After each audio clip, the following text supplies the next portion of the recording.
Om Vasudeva Sutam Devam Pamsachanuramardanam Devaki Paramanandam Krishnam Vande Jagadgurun. Om Shanti Shanti Shanti. I salute Bhagavan Sri Krishna, the son of Vasudeva, the destroyer of the demons, Kamsa and Chanura, the dear darling of Mother Devaki, and the Guru of the entire universe. I salute Bhagavan Sri Krishna again and again. Om peace, peace, peace. So we are reading Srimad Bhagavatam, where in the book number 8, we finished chapter 8, where Shiva asked Narayana to show the divine mystic power, which is called Maya. How is Maya? And then Narayana became Mohini. And then he was so much lost into that. He was overwhelmed, and all these descriptions we have read the other day. Mohini becomes so loving, charming, etc. And that Shiva himself is the controller of all senses. He lost his own control even. So that beauty and that charming attitude is the Maya Shakti. And we have read in the last part of the chapter 12 that Shiva then said, did you observe the power of Maya, of the birthless one of the Supreme Lord? Talking to Bhavani, who was all the time, they are all together, and in between Mohini appeared, and Shiva was infatuated with that attraction of that charming personality of the Mohini. And she said, did you observe the power of Maya, of the birthless one, the Supreme Lord? I am the master of all arts, Shiva says. I am the master of all arts and free. Yet I was enslaved and infatuated by his Maya. What then will be the condition of ordinary jivas who are bound by their karma? So she was saying that what you understand how difficult for ordinary jivas who are bound by their karmas, they can come out of Maya. If I am the Lord of God of the control, Shiva, and I was overwhelmed. Then we read, Shiva continues, on my coming to normal consciousness after 1,000 years of samadhi, you, Parvati, asked me the question on whom I had been meditating so long. And now that one is the primeval being. That is, the time has no place in him. And Vedic ritualism cannot take one to them, to take one to him. That means the Parvati was answered this way, that this Shiva was absorbed in the timeless reality. That's why 1,000 years passed, but he didn't come out of the samadhi. Anyhow, so this was the last part we read. And the Sukadev then said, I am now finished describing you.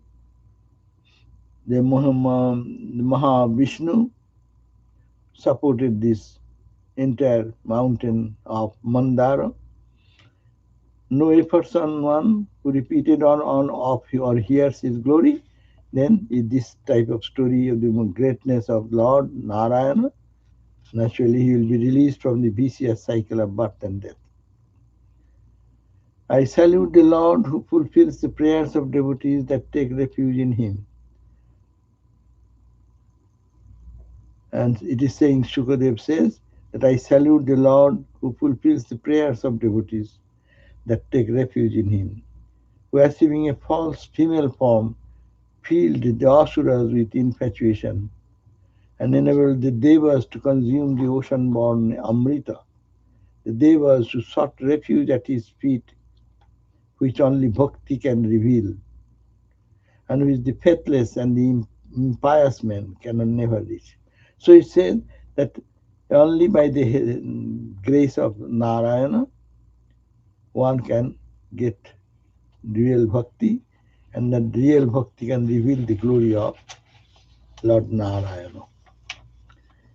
Now we start reading the chapter, which is the eighth chapter, a 13th chapter of the book 8. Skanda 8 is called Skanda, or the book 8 and chapter 13. And that is the Sukadev says, hear now from me about the offspring of the present Manu, the son of Vivaswan, or sun, the sun in the sky, famous under the name Shuddhadeva. Anyhow, so here is a description. Is now Shukadev describing the last 7 Manu avatars. So I didn't find much to read. It is only the names of who become Manu, whose son, whose daughter, whose this, and then last 7 Manantaras, 9th to 14 Manantaras, and I do not see anything, so I am skipping over the entire chapter, 13th chapter, and 14th chapter.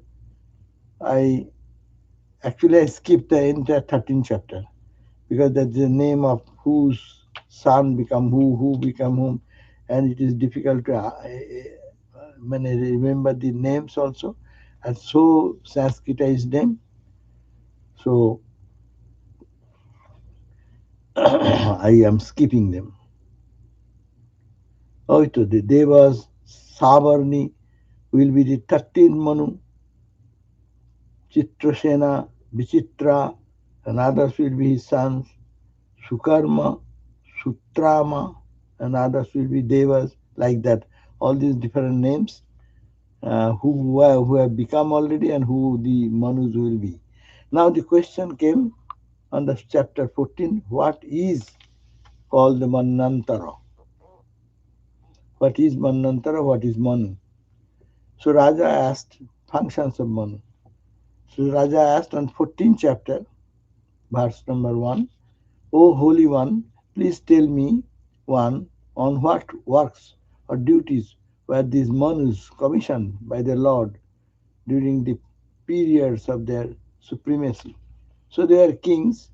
So what they did that during their period of existence of the Manus. So that is also, he said, Sukadev said, O king, the Manus, the sons of Manus, Saptarishis, Indras, Devas, all function subordinated to the command of the Lord Narayana. So they are all under Narayana, the Manus, the son of the Manus, 7 rishis, and Indra and Devas, etc. The function of the Manus and others, what is the function of the Manus? Manantara. But each Manu, what does he function? It says that the function of the Manu, verse number 3, chapter 14, on page 353, the function of the Manus and the others is to maintain the world order and its progress under the direction of divine incarnation like Jagna and others of whom I have spoken to you earlier. At the end of the period of the 4 Yugas, Chatur Yugas, the 7 rishis, Saptarshis, by their austerity, tapas, would rediscover the Vedas, the most of which would have been gradually been swallowed by time by the end of the period. So when the one period of Manu ends, they all are consumed, all knowledge and everything, Vedas all get consumed into time. And when the again end of the period of the four yugas, the seven sages would rediscover these Vedas. That's why Saptarishis are eternal almost. They remain there to reveal the Vedas again and again. Good that Swami Vivekananda, being one of the Saptarishis who are there forever for the good of the world, rediscovers the Vedas as we get it now. Actually, the Vedic wisdom was lost, as we find now that Swami Vivekananda brought the Vedic wisdom, Boner Vedanta Ghare Ana. He brought it. So he was one of the rishis. How it matches here, Sapta rishis and Bhagavat, verse number 4th of the chapter 14 of book number 8 says that the end of the period of the four yugas, the Saptarishis by their austerities, tapas, they would rediscover the Vedas, most of which would have been gradually been swallowed by time. In time, people forget that, and then lost totally. Actually, that was the situation of India and the world. People forgot the Vedic wisdom. Now we are hearing about that. It is rediscovered by Swami Vivekananda being born, one of the Saptarishis, as Ramakrishna said. By the revival of the Veda, the eternal dharma would be kept up. So, how it really matches this verse number 4 is very importantly said. Chaturjugante kalena grasto achyutiganan jatha tapasa rishayo apasyan jato dharma sanatana. So this Sanatan Dharma, the Vedic religion, the rishis found. Tato dharma chatuspadam. O king, the Manus inspired and directed by Mahavishnu and endowed with great powers of self-control, then they would then in that time set dharma in motion on all its 4 feet. So dharma will again regenerated by this. The sons of Manus, they will followed by their descendants, as also by the devas receiving the jagna offering, and their associates join in this work of maintaining the world order. So Manus and their children, they started reviving the Vedic religion, and the devas then started the Vedic religion. So the jagna started again offering jagna, and in the fire of jagna, the gods and goddesses, they get their share of the food. So world order was reset. Indra, who could be who could be in the enjoyment of the vast resources of all these 3 worlds, assigned to him by the Lord, would protect these worlds and give them abundance of rain. Then, because of that, Indra, when home of fire is set, so much of clouds will be growing, and rain will shower, and then crops will come, and people will be abundant with rain, and that will give sustenance to the human. Now, Srihari, in all these ages, would impart spiritual wisdom by assuming the form of enlightened ones. So, many enlightened souls will be generated that way, and ritualistic practices will start functioning again, and by assuming the role of masters of them, and the path of yoga by appearing as great master yogis. So Indra will be coming, and with the rain, the resources of our life of the 3 worlds assigned to him, they would then protect these 3 worlds and give them abundance of rain, and impart then spirit. There will be enlightened people come up again, and we impart spiritual wisdom. And the masters, assuming the role of masters, the path of yoga will again appearing as a great master yogis. So many master yogis and enlightened will be there, appearing by tapas and austerity and also the homo fire.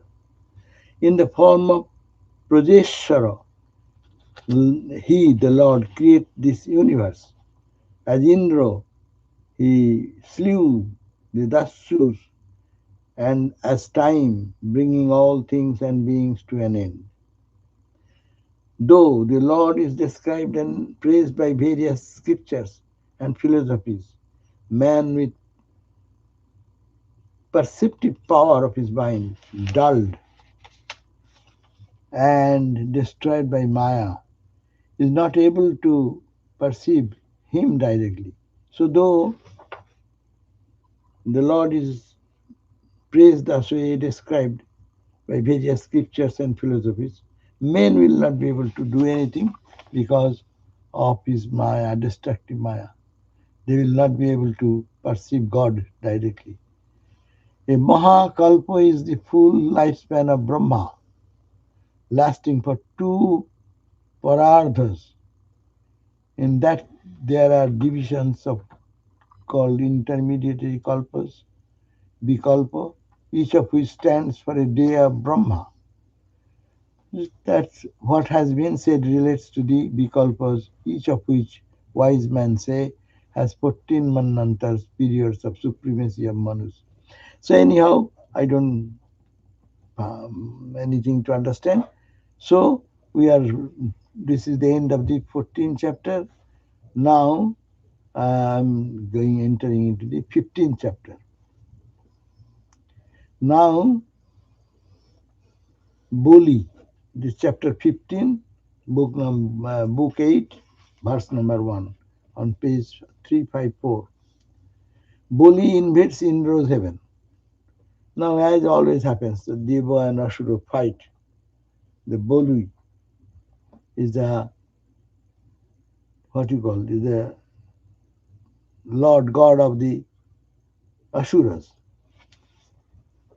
Raja, again, Raja Parikshit asked, why did Sri Hari, the Lord of all, ask Mahabali for 3 feet of earth like a miserable beggar?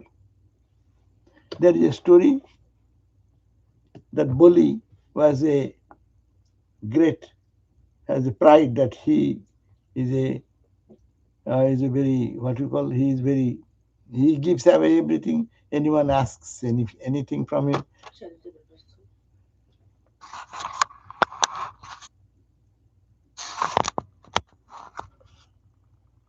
Uh, so he will be able to, in no one, anyone ask him anything, he will give away. So he has this charity, great charity, power of charity. So the Lord Hari, it is said that to destroy his ego or pride of a great charitable person, appeared as a Brahmana, when it's a dwarf man, and he asked, can you? And then Boli said, what do you want? Then he said, oh, I don't want anything. I only want 3 steps of land. My 3 steps, a land of 3 steps. He said, what 3 steps? You can take long steps. You see, my whole world is up to me. I give you 3 steps. So then suddenly the dwarf man become in his divine form Narayana. So he had 3 legs. So one leg, he said, I shall put where? He said, put, and one leg covered the entire earth. And second leg, where to put earth and heaven and everything is covered by one leg. Then another leg on his head. And third leg is probably heaven. Earth, heaven, and the head of the dwarf man who is actually in guise Narayana came. So the Raja is asking, why did Sri Hari the Narayana, with the Lord of all, ask Mahabali for 3 feet of earth like a miserable beggar? And why, after getting what he wanted, did the Lord bind him with the cords as a prisoner? I desire to know how the one who is self-fulfilled and without any want, who is the recipient of all sacrifice, could take a begging, and also how he would put fetters on an innocent person like Boli. So Boli was a good guy, at least he is a charitable person. So why God came to him like a beggar? And God himself is the whole world belongs to him. So why is begging like a beggar? One point. Why after getting even what he wanted, why the Lord bind Bali with a cord like a prisoner? And third, to know how in one who is self-fulfilled, does not have any want, who is the recipient of all sacrifices the whole world offers, could take to begging, and also how he could put fetters in an innocent person like Boli. So it is very unjust, it appears. Please give me some understanding. This is the verse number 1 and 2.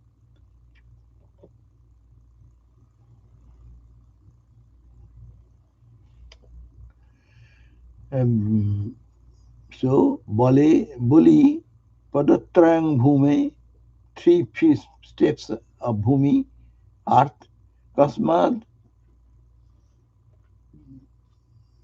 Doriya, Mukh, Bhuteswaraha, Kripana Vallava, Arthopi, Babandhatam. How he bind him. He not only got the entire three worlds and also his head. And why this thing happened to Buli? Now, the verse number 3, O King Mahabali was killed and deprived of all his prosperous realm by Indra, was revived by his teacher. His teacher's name was Bhrigus, including Shukra. Mahabali was killed in and deprived of all his prosperous realm, was killed by Indra and was revived by his teacher Bhrigus. In return, Boli served those teachers with great sincerity and liberty.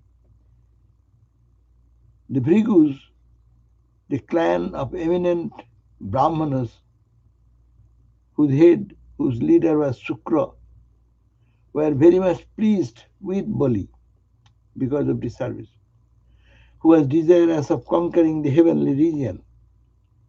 These great rishis administered to him the consecratory bath and made him perform the yajna known as Vishwajit Yajna, in which one must give away all one's possessions.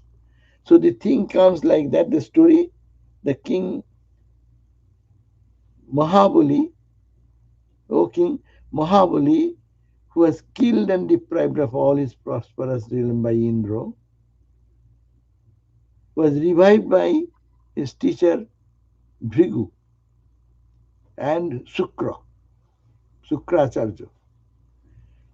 So when Mahabali was given back to his life by Bhrigus, his teacher, whose name was Bhrigus, and his teacher, Mani Guru, was Sukra also.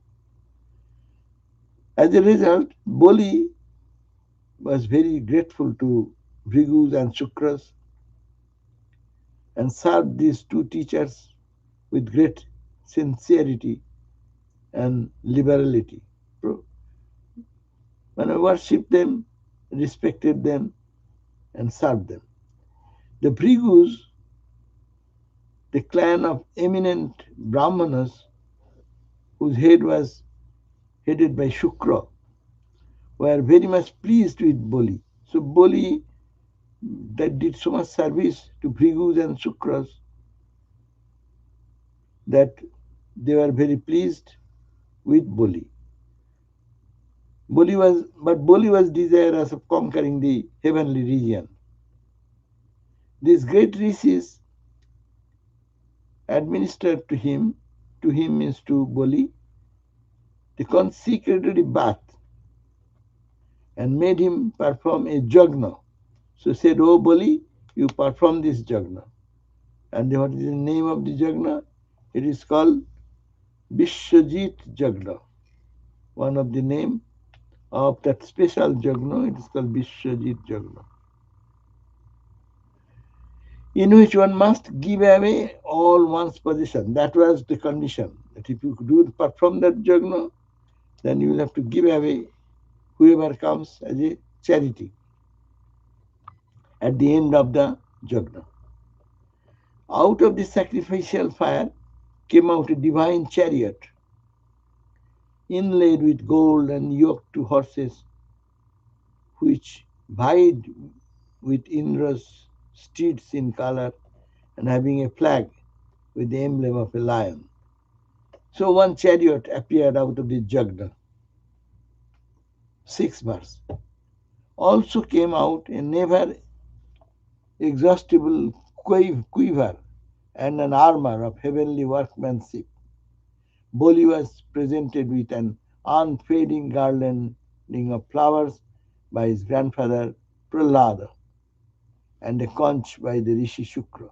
So, at the end of the Jagna, the chariot came, and that was yoked with a horses and vied with Indra's steed in color and having a flag with the emblem of lion, and also came out a never exhaustible quiver. That means weapon, endless weapon in a quiver. That means he can fight forever. No one, he will never be lacking any weapon. And an armor which is for protection of heavenly workmanship. And Bali was presented with an unfading garland. He was giving a garland which color will not fade, and made of some flowers. Who gave it? By his grandfather. Bali's father's father is Prahlada. By Prahlada, and a conch shell was given by the Rishi Shukra Rishi, Shukradev. So after performing that Vishwajita Jagna, all these gifts came for Mahabali. Being thus equipped with armaments, with the help of these rishis, Bali circumambulated them and made obeisance to them and also to Prahlada, and then took his leave. So now Bali was trying to control the whole heavenly world. So now he got, by doing that, performing that jagna, he got all this special chariot, the quiver full of weapons, and all these special powerful things. Now, verse number 7, chapter 15, page 355. Being thus equipped with all armaments, with the help of these rishis, the rishis were gracious, and the rishis gave these blessings. So, equipped with that,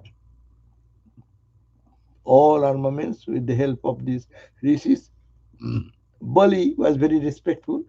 They circumambulated the circumambulated um, Bhrigu and Shukra. Bhrigu and Shukra circumambulated them, and also they made obeisance to them also, and also to Prahlada, who appeared from the Jagna and offered him the armors, etc. 8 and 9. He now shone like an Ahvani Agni, like a Vedic sacrificial fire of the household.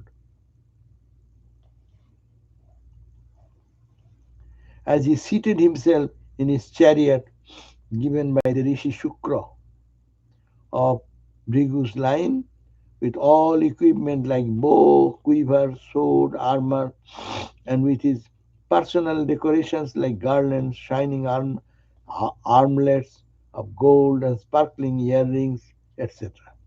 So Boli got all these things from the performing that yajna. Boli, bent on the conquest of the most splendorous heavenly region of Indra, now he entered into the Indra's kingdom, led his big Asura army, whose march caused tremors on the earth and in the intermediary regions. So all the Asuras, Bali led them and wanted to rule the three worlds, as it were, earth, heaven, and the intermediary regions. That army was full of Asuras chiefs who were equal to him in wealth and power, and who were so heroic that they seemed ready to drink up the sky with their mouths and to burn the quarters with their looks. So they are all powerful army supporting Boli, and Boli, bent on conquest of the most splendorous heavenly region of Indra, led his all Asura army to march. And that march was so violent that it created tremor on the earth and intermediary regions. That army was full of Asuras. They are all Asuras and Asura chiefs, powerful leaders of the Asuras, who are equal to him. They are equal to him in almost equally powerful, like Bali, invincible in wealth and power. They have their wealth and their strength, and who are as heroic. They seem ready to drink, as if they are so powerful, as if they can eat or they can swallow the sky in their mouth, drink up the sky and their mouths with their mouths, and to burn the quarters with their look. So they are so powerful and demonic. Now the heaven, description of heaven. Now Indra was in the heaven.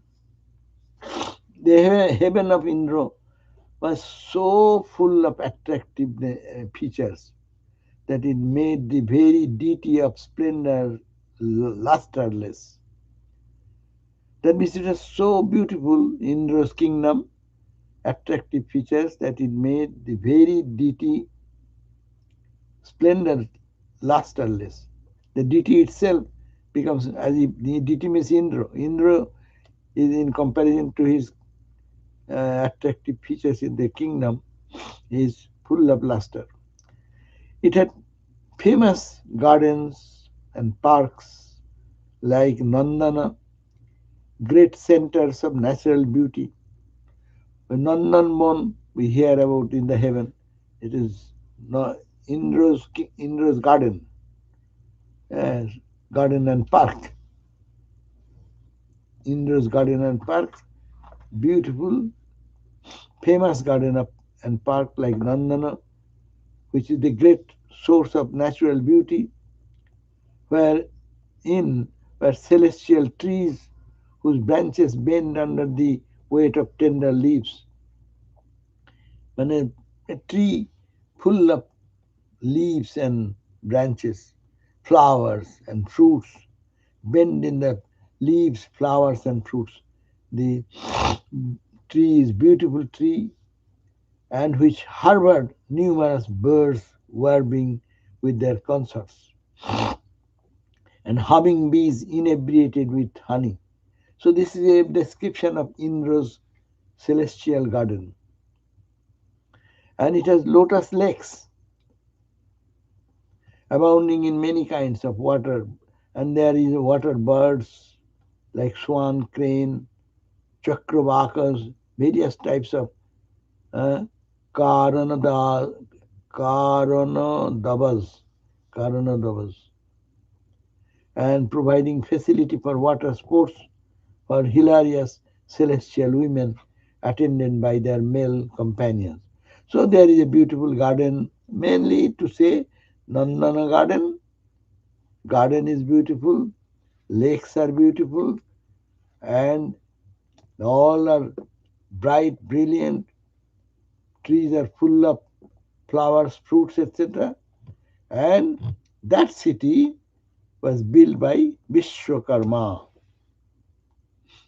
That city was built by Vishwakarma and was surrounded like a moat by holy Ganga of heaven. eh?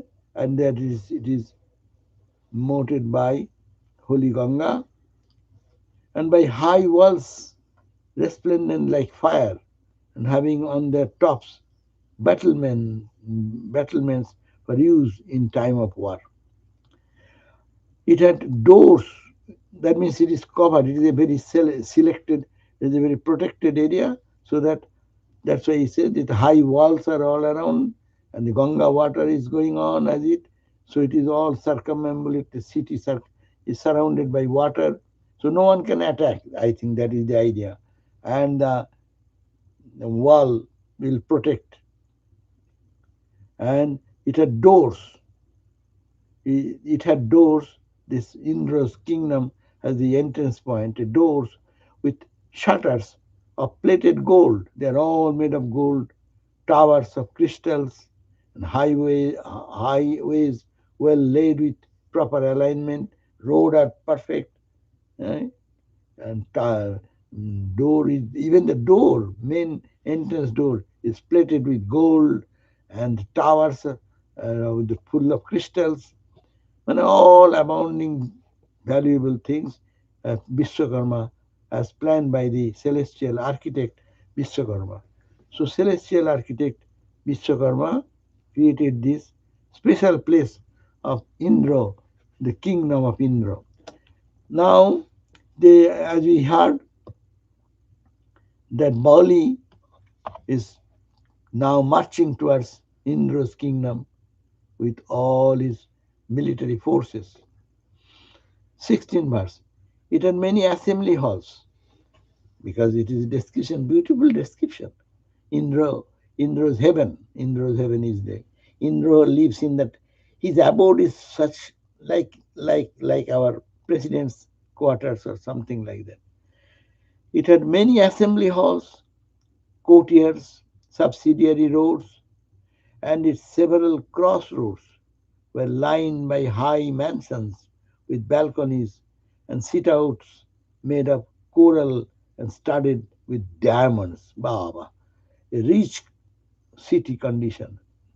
It's full of wealth, prosperity, and see roads are so beautiful and high mansions on the roadside.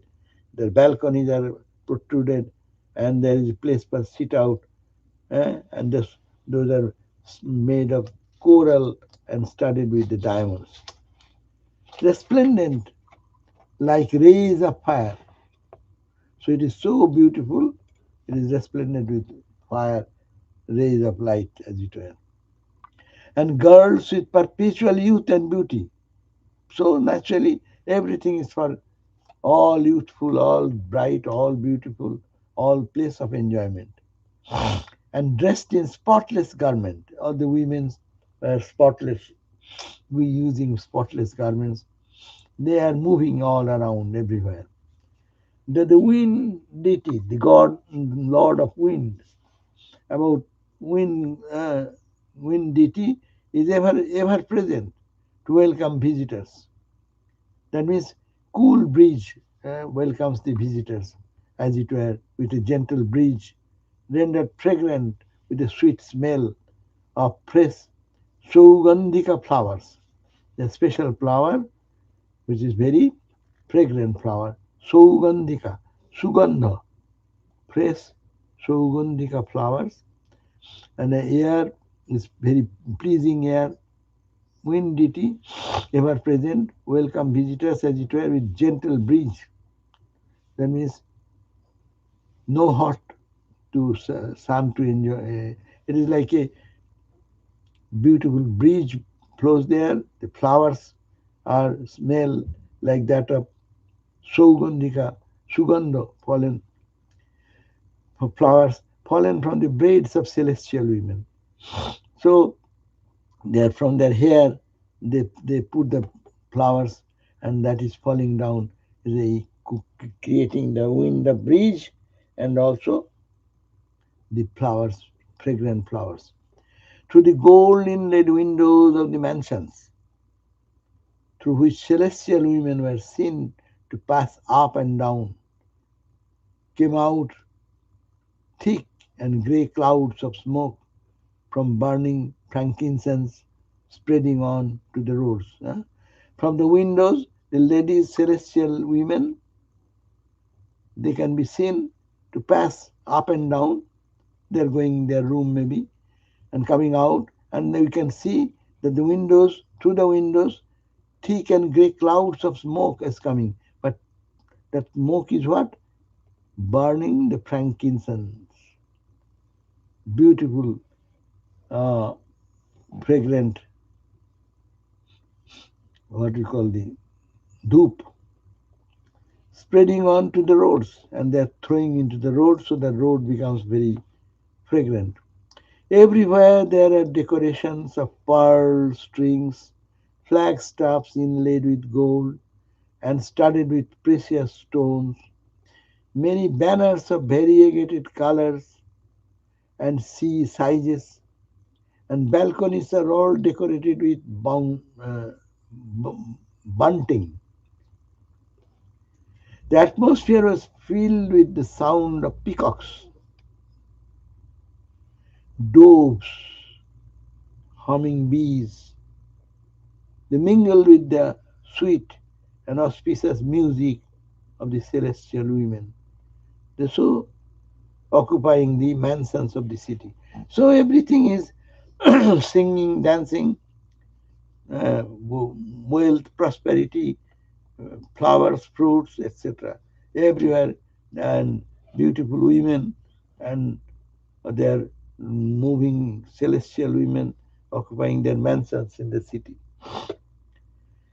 Every other attraction was overpowered by the sonorous heavenly music, and every other attraction was there, but they are overpowered by sonorous heavenly music, in which was combined the booming sounds of various instruments like mridanga, conch, drums, and timekeeping cymbals with the sweet strains of Bina, Muraja, Rishti, flute, and with the songs of the demigods accompanying dances of heavenly dancers. So, what can be described? This is a description of the place of Indra. The realm is never attained by persons. This realm, this Indra's region, Indra's place, is never attained by persons who are violators of the moral law, evildoers, oppressors of others, and persons who are cruel, conceited, licentious, or greedy. That means this Indra's special heavenly abode is unique, and only there good people, those who have done good job. What are the people? Never attended by, it was never, then violators, violators of the moral law. They cannot enter there. Evildoers, or oppressors of others, or persons who are cruel, conceited, and licentious or greedy. That means this heaven of Indra's place is meant for that people who are good, well behaved, and gentle and mannered, not for the violators of the moral law, those who are doing evil actions, those who oppresses others, persons who are cruel, or conceited or licentious or greedy, they have no entrance here, never been visited by that. That is the protected area of Indra. Now, Mahabali, now as we heard, Mahabali with his army was moving, and he was the commander of the Asura forces, now besieged the city of Indra with his army. Now, so he is all powerful now. So getting the power from the Saptarishis and others, as we just heard, Bali then entered into the kingdom of Indra. So Mahabali, the commander of the Asura forces, now besieged the city of Indra with his army. Mahabali besieged the city of Indra with his army. He blew his mighty conch, which is presented to him by Acharya, the teacher. Acharya gave him some, so he first blew his mighty conch, generating fear in the minds of the women of the heavenly realm. So all these heavenly realm people, ladies were in a very peaceful mood, and Mahabali went there and blew his conch shell, and that generated fear in the minds of the women. Seeing all these military preparations of Mahabali, Indra with all the devas approached their teachers. So Indra and his other gods who were there, what to do? Suddenly Mahabali has entered Bali in the kingdom of Indra.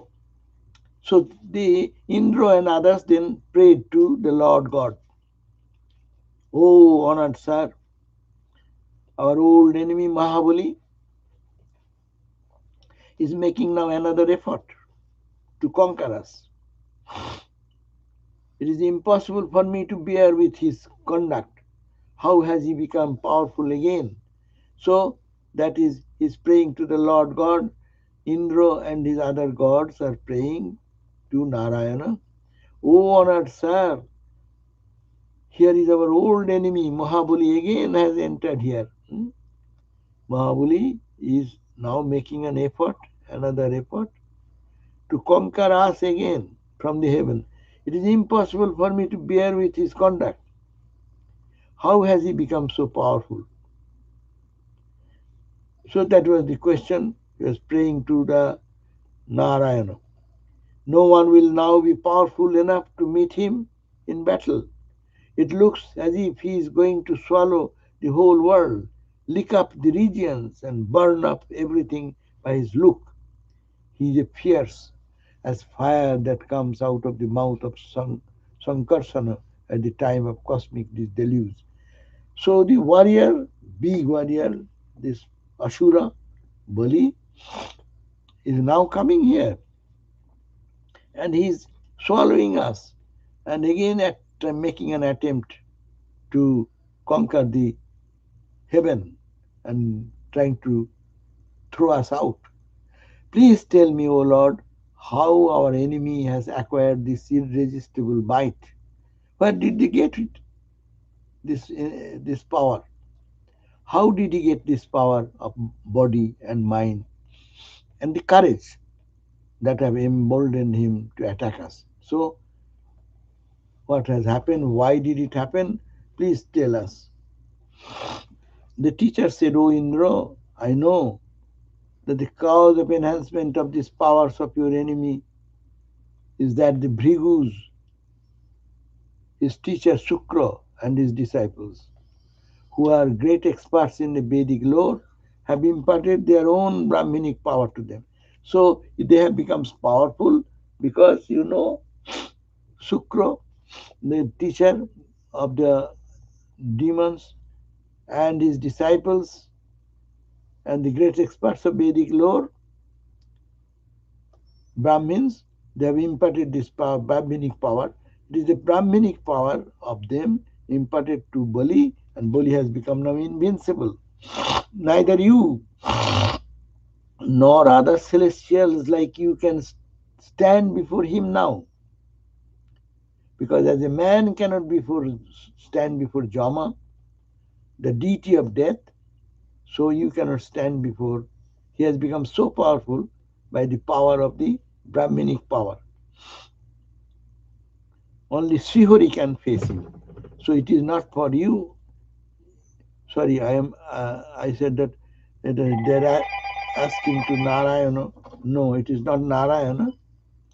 It is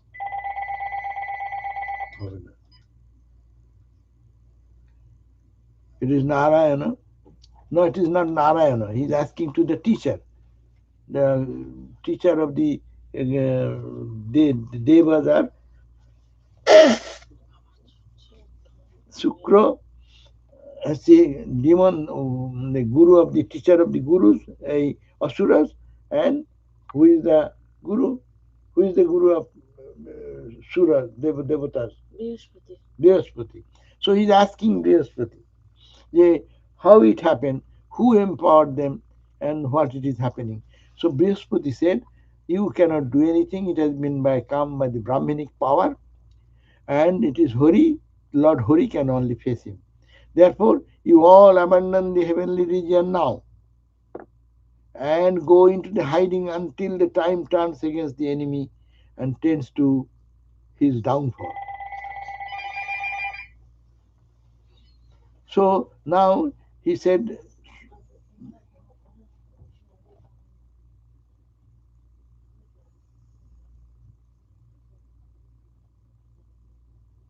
so Brihaspati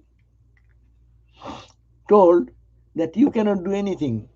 Only Lord God Narayana, he can face this situation. Therefore, you all give up all the heavenly region now, run away and go into a hiding place, and you hide yourself until proper time will turn against the enemy and tends to his downfall. So you cannot fight with Bali. He is so much powerful. So you go, run away from your place and hide your identity in some other place until wait for the time, proper time, when the some until Bali downfall comes. Now, 31 verse. Now, because of the powers of holy men behind him, he has benefited immensely, and his power is at its zenith now. So it is not your power, you can do anything. In course of time, disrespect shown to these men will in itself be the cause of his downfall as well as of all his followers. So his guru Brihaspati said that don't worry about anything, just to go and hide yourself and till the karma, good karma of Bali exhausts. And he got this power by Brahminic power, and now he has become powerful at his zenith, in the highest point. And in course of time, his mind will be disrespectful. Disrespect shown to these men will be will be in itself the cause of his downfall, as his followers, all his, as well as of his followers, and he will be lose his love and respect for the holy men. Then that will be the downfall. Thus, after the deliberation with their wise teacher of great insight, that is the Brihaspati, the Devas left their heavenly region